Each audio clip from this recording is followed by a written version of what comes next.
Houses, Homes, and the Rhetoric of Inner Space in Mikhail Bulgakov by Laura D. Weeks.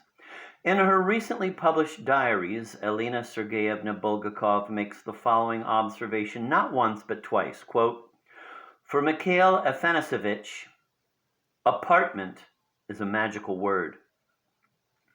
He doesn't envy anything on earth, only a nice apartment. It's a kind of fetish with him." End of quote.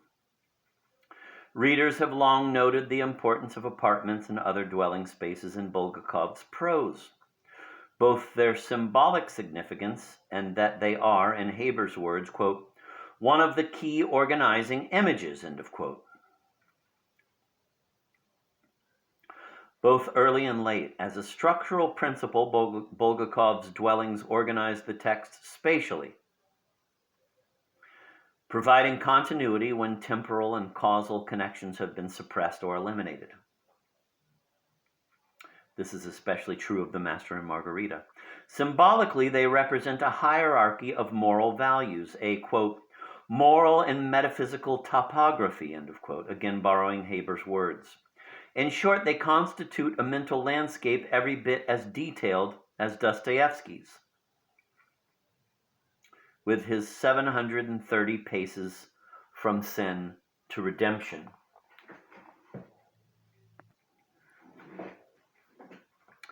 In this essay, I will take a closer look at the houses in Bulgakov's first and last novels, using a hybrid of the archetypal, the phenomenological, and the semiotic approaches. All three approaches have a common denominator in the thematics of the house. For a psychologist, the house or dwelling is an archetype symbolizing the structure of the psyche. For a phenomenologist, the house, with its attributes of verticality, centrality, and stability, is, quote, "our corner of the world, our first universe, truly a cosmos," end of quote. For a semiotician, it is the quintessential boundary breaking up the continuity of cultural and personal space into internal and external space.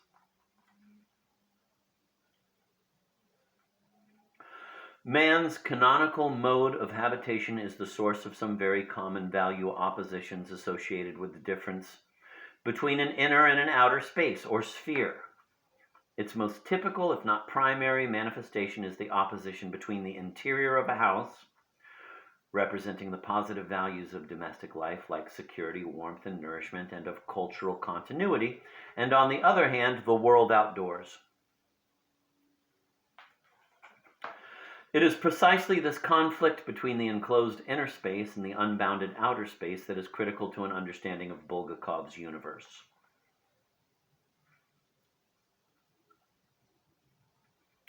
For the phenomenologist Bachelard, the house where one is born is the most important of all dwellings. It is, as he says, quote, "physically inscribed in us," end of quote. Even beyond memories, the natal house is physically inscribed in us. It is a group of organic customs. After an interval of 20 years, despite all the anonymous staircases, we will recapture the reflexes of the, quote, "first staircase," end of quote.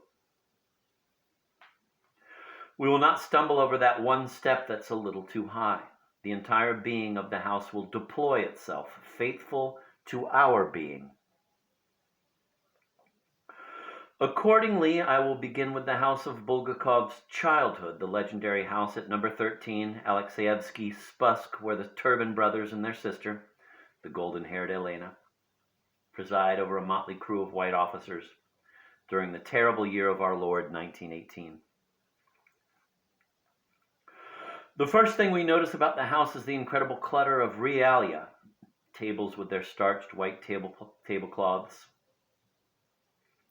vases with or without roses, couches, rugs, lampshades, everything is cataloged down to the least feather duster. And moreover, most of these will become rather transparent symbols of the turban's cultural codes. The next attribute we notice is how alive it is. With its talking clocks, its attentive lampshades, and its cream-colored blinds, this is a house with eyes, ears, and a voice. Even the column of mercury and a thermometer can achieve the status of an animate being. So great is the harmony that reigns within the inner space that objects and inhabitants become interchangeable. So great is the harmony that reigns within the inner space that objects and inhabitants become interchangeable. Clocks become people, people's faces become clocks. Finally, we notice how absolute is the barrier between the inner and outer spaces. Outside the space defined by the house are darkness, cold, violence, hunger, and death. Inside are light, warmth, order, food, and comfort. There is an appealing, almost childlike quality in Bulgakov's insistence on the insularity of the space behind the closed cream-colored blinds. Like a proverbial 3-year-old child, if I shut my eyes, you can't see me. The turbans shut their blinds to the world at large. This attitude arises every time the outer space threatens to erupt into the inner space, as, for example, when the two brothers lounge by the stove listening to the first volleys as Petliura approaches the city.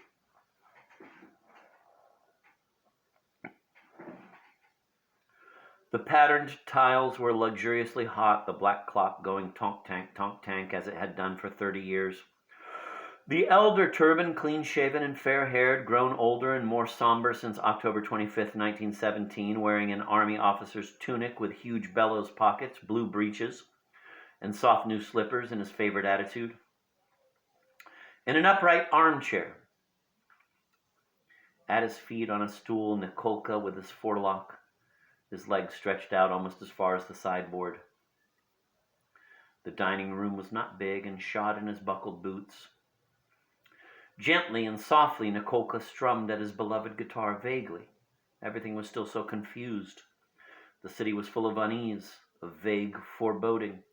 On his shoulders, Nikolka wore sergeant's shoulder straps, to which were sewn the white stripes of an officer cadet, and on his left sleeve a sharp-pointed tricolor chevron, infantry, No. 1 Detachment, 3rd Squad, formed 4 days ago in view of impending events. Yet despite these events, all was well inside the turban's home. It was warm and comfortable, and the cream-colored blinds were drawn. So warm that the two brothers felt pleasantly languorous. Or again, after the fall of the city, as Rhetoric, the only alien element to be admitted to the inner sanctum, prepares to sit down to whist. Rhetoric blushed, looked embarrassed, and said hastily that he did play, but very, very badly, that he hoped they wouldn't swear at him in the way his partner, the tax inspector, used to swear at him in Zitomir. That he had been through a terrible crisis, but that here in Elena Vasilyevna's house he was regaining his spirits. That Elena Vasilyevna was quite an exceptional person, and that it was so warm and cozy here, especially the cream-colored blinds on all the windows that made you feel insulated from the outside world. And as for that outside world, you had to agree it was filthy, bloody, and senseless.